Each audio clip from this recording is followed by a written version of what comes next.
Welcome again to the UCM Interface Bible Study Podcast. Isa itong Bible Study Podcast by Pinoys for Pinoys. Just friends around the table, conversational lang, na inductive, aka expository style. Di kami experts, most of us are young professionals, but we do our best to study context and let Scripture speak for itself. We go book by book, but we also have special study topics once in a while. But before we start, salamat, thanks for joining us, and kung trip nyo tong ginagawa namin, please subscribe. Hey, welcome everyone. Welcome. So, my name is Gutch, and I'm Rainier. today we got Rainier. I'm Ben. I'm Prissy, the dental student. Yes, Prissy, the dental student, who is Yeah. also going to be the one leading the discussion for Esther 3. Right, parang Okay. may Dora the Explorer, Prissy the dental student. Previously on Esther 2. Ano ba nangyari nung Esther 2, the big parts? Ben was the one who led the discussion. I remember there were 5 chunks. First one is King Xerxes wanted a new queen because he needed some sort of a PR thing to boost at that time because he failed the war. Yeah. He had no money. And then so he needed to find more favor again from his subjects. Okay. So a queen would boost that. All right. Second? Second one is in comes the introduction of Mordecai with an emphasis on his Jewish lineage. All right. Third chunk is Esther became part of the harem. And while she was in the harem, this now is the fourth part, Esther finds favor in Haggai and eventually finds favor in Xerxes And and then- became queen. The fifth part is Mordecai foils a plot to kill the king, an assassination plot. Mordecai was able to inform Esther, who is now queen, and then the king killed the plotters, and Mordecai's name is now in the book of the Chronicles of Good Deeds. Okay. But for some reason, he was not. He was not rewarded. He was for, not rewarded. for anything at all. Yeah, he was not rewarded. He was not yes. rewarded Given recognition. for that. Okay, and now we are on Esther 3. Before we start, why don't we go through our reading? Esther 3. After these events, King Xerxes honored Haman, son of Hammedatha, the Agagite, elevating him and giving him a seat of honor higher than that of all the other nobles. All the royal officials at the king's gate knelt down and paid honor to Haman, for the king had commanded this concerning him. But Mordecai would not kneel down or pay him honor. Then the royal officials at the king's gate asked Mordecai, "Why do you disobey the king's command?" Day after day they spoke to him, but he refused to comply. Therefore, they told Haman about it to see whether Mordecai's behavior would be tolerated, for he had told them he was a Jew. When Haman saw that Mordecai would not kneel down or pay him honor, he was enraged. Yet, having learned who Mordecai's people were, he scorned the idea of killing only Mordecai. Instead, Haman looked for a way to destroy all Mordecai's people, the Jews, throughout the whole kingdom of Xerxes. In the 12th year of King Xerxes, in the first month, the month of Nisan, the Pur, that is, the lot, was cast in the presence of Haman to select a day and month, and the lot fell on the 12th month, the month of Adar. Then Haman said to King Xerxes, "There is a certain people dispersed among the peoples in all the provinces of your kingdom who keep themselves separate. Their customs are different from those of all other people, and they do not obey the king's laws. It is not in the king's best interest to tolerate them. If it pleases the king, let a decree be issued to destroy them, and I will give 10,000 talents of silver to the king's administrators for the royal treasury." So the king took his signet ring from his finger and gave it to Haman, son of Hammedatha, the Agagite, the enemy of the Jews. "Keep the money," the king said to Haman, "and do with the people as you please." Then on the 13th day of the first month, the royal secretaries were summoned. They wrote out in the script of each province and in the language of each people all Haman's orders to the king's satraps, the governors of the various provinces, and the nobles of the various peoples. These were written in the name of King Xerxes himself and sealed with his own ring. Dispatches were sent by couriers to all the king's provinces with the order to destroy, kill, and annihilate all the Jews, young and old, women and children, on a single day, the 13th day of the 12th month, the month of Adar, and to plunder their goods. A copy of the text of the edict was to be issued as law in every province and made known to the people of every nationality so they would be ready for that day. The couriers went out, spurred on by the king's command, and the edict was issued in the citadel of Susa. The king and Haman sat down to drink, but the city of Susa was bewildered. Prissy, ano ba yung ating mga chunks? Yeah, we There are have 15 verses. we have 3 big chunks. So the first part is Mordecai versus Haman. Then part 2 is plot to kill the Jews, and part 3 is the decree. All right. So part 1, Mordecai versus Haman, verses 1 to 6. So after these things, recap, what was the 5th part? Plot. Yeah, the foiling plot. of the Yeah, plot. the foiling of the plot. Yeah, and we gave a lot of emphasis on this, that Mordecai wasn't rewarded immediately after, which is very strange, right? Right. Check how many years have passed. Compare verses 2:16 and 3:7. She was taken to King Xerxes in the royal residence in the 10th month, the month of Tebeth, in the 7th year of his reign. And then 3:7? Yeah, 3:7. In the 12th year of King Xerxes, in the 1st month, the month of Nisan. Okay, so from the 7th year to the 12th year, it would have been 4 to 5 4 to 5 years. years. Yeah, so it's been a while. Matagal na. Pero pag pinasa wow, mo okay. parang the next day, hindi pala. No? Ibig sabihin matagal na rin queen si Esther dito.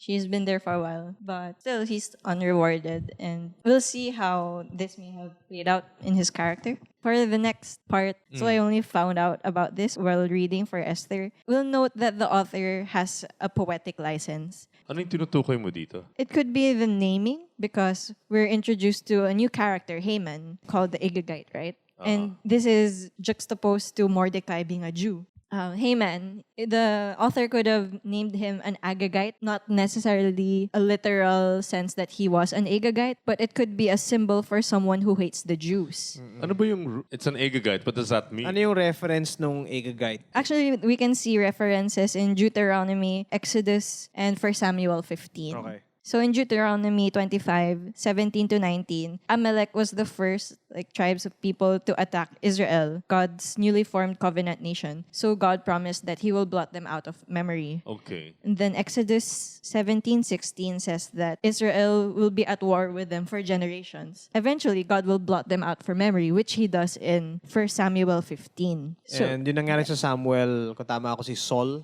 Si Saul, he was commanded to annihilate. Right. yeah, even their livestock nga daw. Dapat pati animals. Pero hindi nangyari. But he didn't do it. yun, Yeah, and then- And spared the life of Agag. Yeah, he was the king at the But time. eventually, Samuel, the prophet. Samuel, Nakatawa pa nga like he confronts Saul, tapos sinabi pa na he even heard the sheep bleating in the background. medyo may comedy pa. Like, ano yun? Did you do everything that God commanded you to do? Tapos sa background, And then he blames his men, like, the men wanted to keep the best of the livestock. ikaw yung hari, di ba? Yeah. Samuel actually tells him because of what he did, it was such a great sin, that God will give his kingdom, the kingdom of Israel, to his neighbor David. And eventually, yeah, Samuel King's Agag himself was hacked into pieces. Kawawa nga si Agag because he thought na, oh, I was spared. Good na ako. Oh, akala niya na, oh, someone's gonna Okay save me. na. Tapos hindi ba?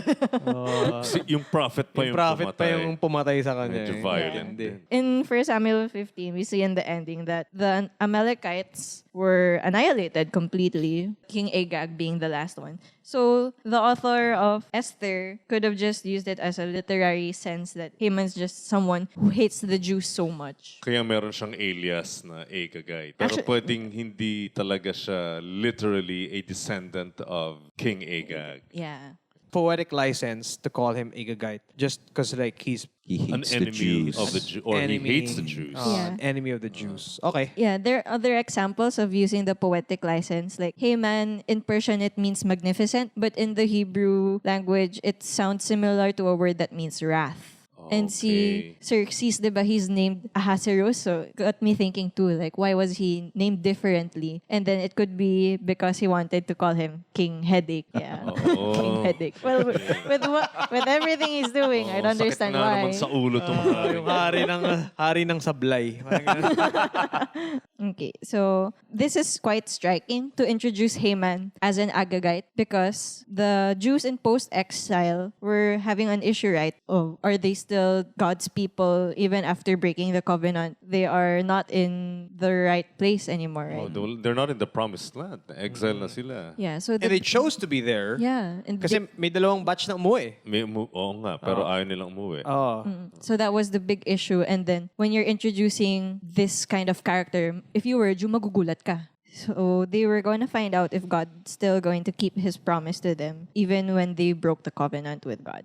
So, given that background of who Mordecai the Jew is and who Haman the Agagite is, why do you think that Mordecai didn't bow down to Haman? Sa tingin ko, kasi may reputation na tong si Haman or Haman. Kaya nga bansag sa kanya, Agagite. Meaning, he really hates the Jews. Palagay ko, si Mordecai, nagre-rebelde. Sino ba tong taong to para respetuhin ko? Galit ito sa amin eh. Yun ang tingin ko doon. Okay. Just from a plain reading Right. of the narration of the story. He didn't want to bow down to somebody who was considered an enemy of his people. Oo. Binigyan ka lang ng power, papatayin mo kami. I read the part na that could be a reason why Mordecai wanted to keep Esther's Jewish identity a secret kasi he knew at the time people had like strains against the Jews. That's really very possible. Dito pa lang naman na-introduce yung character na to eh. Previously, hindi pa natin alam kung sino tong bakit Haman. tinatago ni Mordecai yung identity ni Esther. Right. Yun pala, now we know. Merong isang he's very powerful. Yeah, he's second in command. Right? Second in command. Galit ito sa Jews, kaya buti pa tumahimik ka na lang muna, Esther. Huwag mo nang bistuhin yung sarili mo. And then Haman finds out about it kasi chinismis. Chinismis ng mga royal officials. Right. And then dun rin nalaman ni Haman tong si Mordecai is a Jew. Is a Jew. And that was... Parang sinasabi lang na, baka kaya ayaw niya mag-comply kasi Jew yan eh. So that was up to verse 5. And he would not kneel down or pay him honor. And therefore, Haman was enraged. Ingay, parang it leads to, sino ba tong dude na to na ayaw magbow sa akin? Oh, he's a Jew. Oh, lalo pa. Nagatungan. It wasn't enough for him to just kill Mordecai. He wanted to kill his people. Everybody. Diba? And that's verse 6. Instead, Haman looked for a way to destroy all Mordecai's people, the Jews, throughout the whole kingdom of Xerxes. Which jumps to the next chunk, which is verse 7 to 11. So, 7 to 11. Sana hindi kayo fan ng mini-stop. During 7 to 11. Yeah, 7 to 11. In the first month, that is the month of Nisan, in the 12th year of King Ahasuerus, he cast the pur, that is the lot, before the presence of Haman. Just to explain, the pur is like a dice. Oh, yung poor. Yeah. It's a common thing in the ancient East to use lots to like have divination from the gods about making decisions. And that's what he used to be able to... To decide when he's gonna do his plan. and it fell on 12th month. the month of Adar. Okay. So he goes to King Xerxes and say, "Oh, there's a certain people scattered and separated in your provinces in the kingdom, and their laws are different from every other people, and they don't observe the laws of the king. It's not appropriate for the king to tolerate them."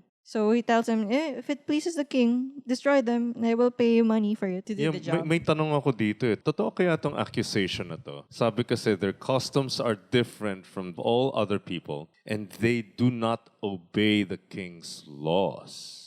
Pwedeng totoo pa yung the first half, pero totoo kaya yung they're not obeying the king's laws? Probably not. Kasi, just to remember, they were given favor by the granddad of Xerxes. Xerxes. Oo. To go. Kaya nga, and- ang suspecha ko dito, gatong talaga to ni... Gatong talaga eh. Gatong to. They've been there for 70 years na, di ba? I think at this time, these More. exiled people, 70 years. But ngayon lang may nag-complain about them not following the laws. Yeah. They're probably not lawbreakers. I also find interesting that Haman had to mention that their customs are different. But the Persian Empire is 127 provinces of differing right. customs and differing language, di ba? So, what did Haman have to even say that? He must really hate the Jews. Minsan gano'n naman talaga tayo, di ba? Pag galit ka sa isang tao, You just say nag-iimbento whatever. ka na. You just say whatever you Oh, can. para lang ma-convince mo yung kausap ng ganyang kasamayan. Actually, the interesting part here is he doesn't even mention the Jews. Walang mention. He didn't even name them. We He just did want to not kill. even bother to ask for Parang, more sino ba tong information, for details. Wala man lang ganun. O sige, go! King headache talaga eh. Hari Well, ng it really says a lot about his style of leadership. Kasi nga, mukhang depressed, wala na yung pakialam. O sige, kung anong gusto mo. Kung anong gusto mo, patay mo Bahala na ka. sila. Well, maybe King Xerxes didn't ask many questions na kasi parang he's gonna get 10,000 talents of silver anyway. That is Yeah. also Why do you think interesting Haman point. offered that? I think because Haman knew that, well, the royal treasuries are pretty low in their Because low they funds lost na. the war. Actually, he offered a tribute of 10,000 talents, right? That's an equivalent to 2/3 of his yearly income. Grabe. Ang laki nun, di ba? Can you imagine, 2/3 of your yearly income ibibigay mo, mapatay lang talaga itong mga kaaway mo. But, ang tanong naman dyan, hindi naman tinanggap nung king, di ba? Yung pagkakabasa ko about that, yung keep the money and do with the people as you please. It could have been like an Eastern custom daw na pakita lang na, hindi, tago Hindi, mo yung okay na pera. yan, okay Pero na. binigay pa rin daw yung pera. Baka binulsa pa rin. Oh, binusa pa rin daw. Pero this could have been just like a politeness. Duda ko, Pilipino ba tong si Xerxes? Ano yun, yung parang, gusto mo ba kumain? Hindi, okay na po, okay na Sige, po. sige. Sige na, sige. Ang Pilipino, Pa-extra rice 3 naman yan, beses mo i-offer pa yan eh. Bago the third time you offered food to the Pinoy, pag nag-oo na yan, oo talaga yan. Oo, Pag tsaka, hindi, ay, huwag mo nang kulitin yung pa. oo na may extra rice. So if it pleases the king, let a decree be issued to destroy them, and I will give 10,000 talents of silver to the king's administrators for the royal treasury. So yun nga, parang he wanted to make sure that this Na pushes mangyari through. to. Bibigyan ko pa ng budget niya. Budget. And then, ano yung ginawa ng hari? Took the signet ring from his finger and gave it to Haman. Pag binigay yung signet ring, ano yung nangyari pag ganun? Yun yung symbol of power, di ba? On authority na, ito galing to sa akin. I think the last time we read about something like that was with Joseph. Oh, Tama ba? that's Ano right. yun ba, Yeah, diba? Joseph was... He was like as powerful as the Pharaoh because of he was given the signet ring. Oh, yeah, that's right. Yeah. Nangyari na rin yan dun sa the parable of the lost son. Oh, pero that's not yet happening here. No, but it's just an example of authority, giving authority to someone. Transferable signature. Yeah. Oo nga. May equivalent nun sa atin ngayon. Iba yan? E-signature. Ano yan? Equivalent here is Letter of authority. special power of attorney or letter of authority. Parang ganun yung Yeah. effect nun. Okay. So, the king is like, go lang, kahit di ko kilala sila. Kahit anong gusto mong mangyari, ito. Sige, ito. Bibigay ko na sa iyo yung aking e-signature. No questions asked na yan. Do what you want. And then, So, nasa third part na tayo. third chunk, which Yeah. is 12. The decree. So the king's secretaries were called in the first month on the 13th day. A decree was issued according to all that Haman commanded. It was given to each of the province according to their own language. And letters were sent to the couriers to destroy, to kill, to annihilate all the Jews. Wow. Young and old, women and children on a single day. Walang ititira talaga. Walang ititira. On one day. That day is the 13th day of the month. That is Adar. 13th this is day of the 12th significant. month. Yeah. What's the significance of the 13th Eh, month? di ba ito yung panahon na ng Passover? Yeah, sa Exodus 12. So what does the Passover celebrate again? Yung Passover meal, well, the first time they celebrated it, of course, ang context nga yung kanilang pag-alis sa Egypt. Dahil they were slaves in Egypt and then they left Egypt. On the night before they left, ang ginawa nila doon, meron silang a yearling na lamb. They'll slaughter the lamb, but they will not break the bones. They'll roast it. Ang gagawin nila dun sa dugo, they painted the post and the lintel of their doors. Okay. Tapos, dahil nga ito na yung plague, the last plague, which is death, that will kill all the firstborn, whether it's firstborn tao o kaya ng hayop, mamamatay lahat.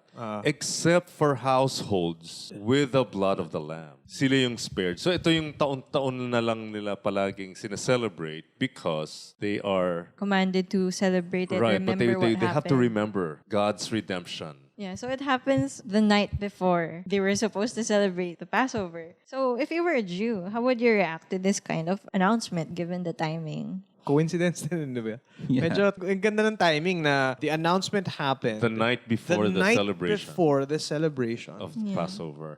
Being How saved from ironic. death. Yeah. It's Grabe. very ironic. Grabe. Ang iniisip ko dyan yung kumbaga katumbas niyan sa atin, maybe not a completely direct analogy, parang meron tayong celebration na dapat masaya pero bigla ka naging malungkot. Nangyari to sa family namin eh. December 24 was the birthday of my uncle. So masaya kami nun. But my aunt, his wife, died on his birthday. December 24. Oh, man. Parang, alam mo yung gano'n, na dapat masaya kami. Yeah. And then Christmas Day, dapat masaya kami. Pero hindi eh. May nangyaring hindi maganda. Sa tingin ko, parang ganun din yung sa announcement nung edict.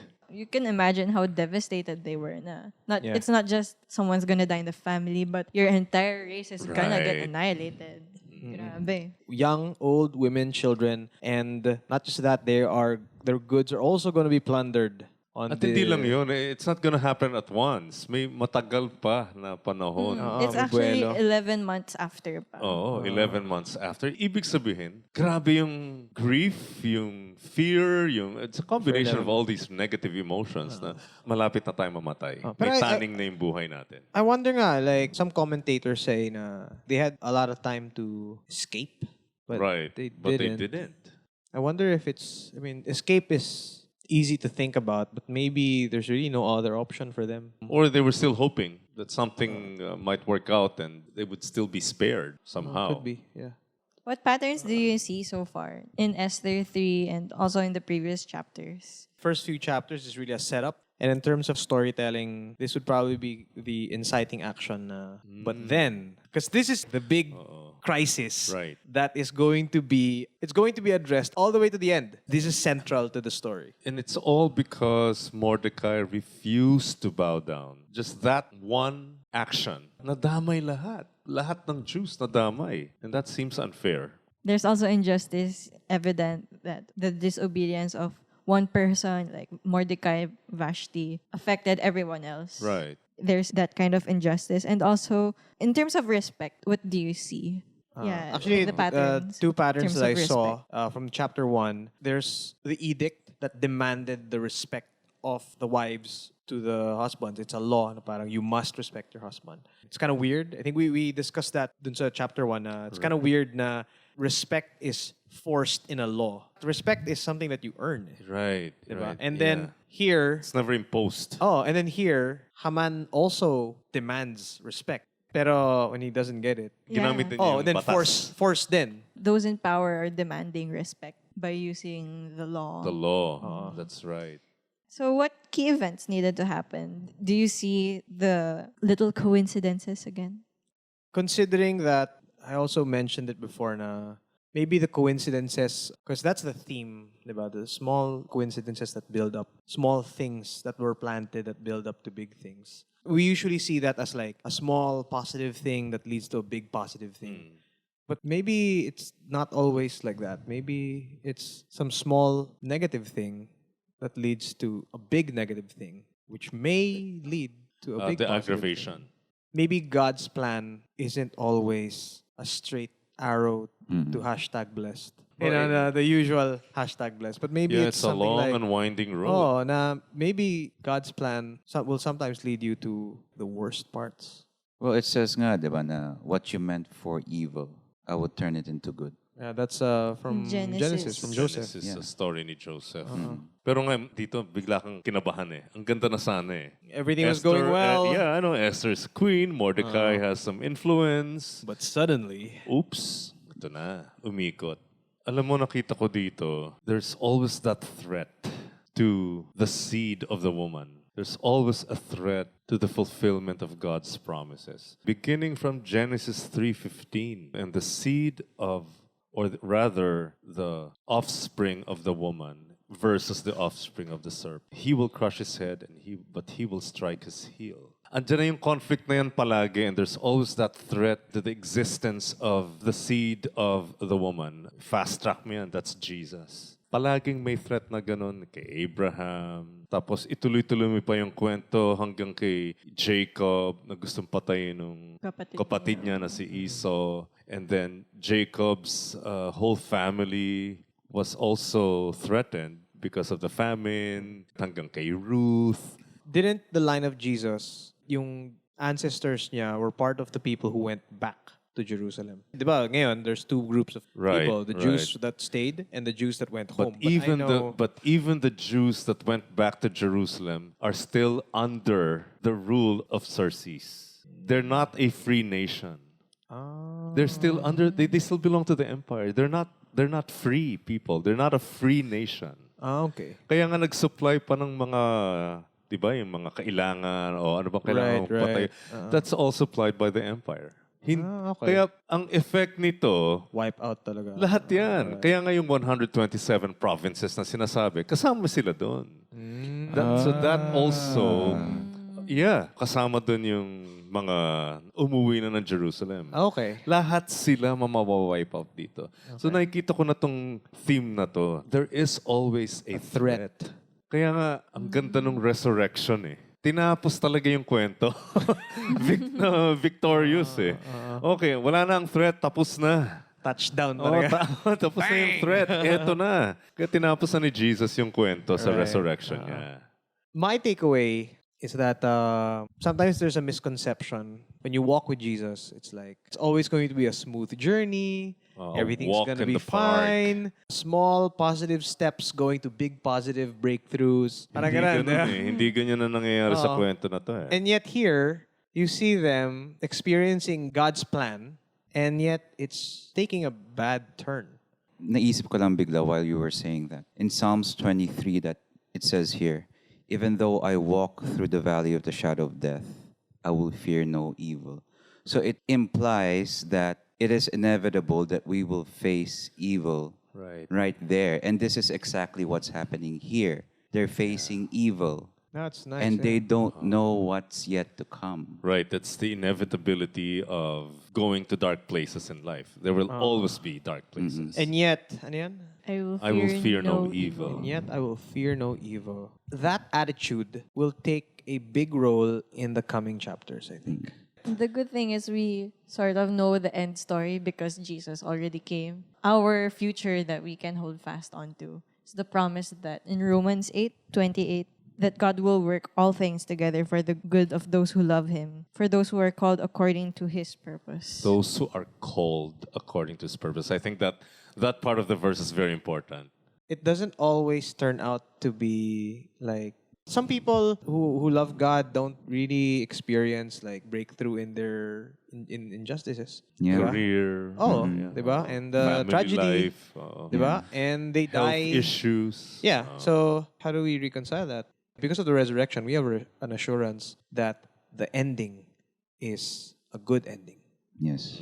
The end result Which will is be good. Yeah, because But the process, not necessarily. it's not always a good story in the middle, Yes. but the ending is always going to be a good one. And I think it's important to remember that it's not necessarily the good we want it to be. Right, or not how we perceive it. define it. Yeah, Right. because it's all according to God, definition, His purposes. Yeah. Right? Not my purpose, but His. Yeah.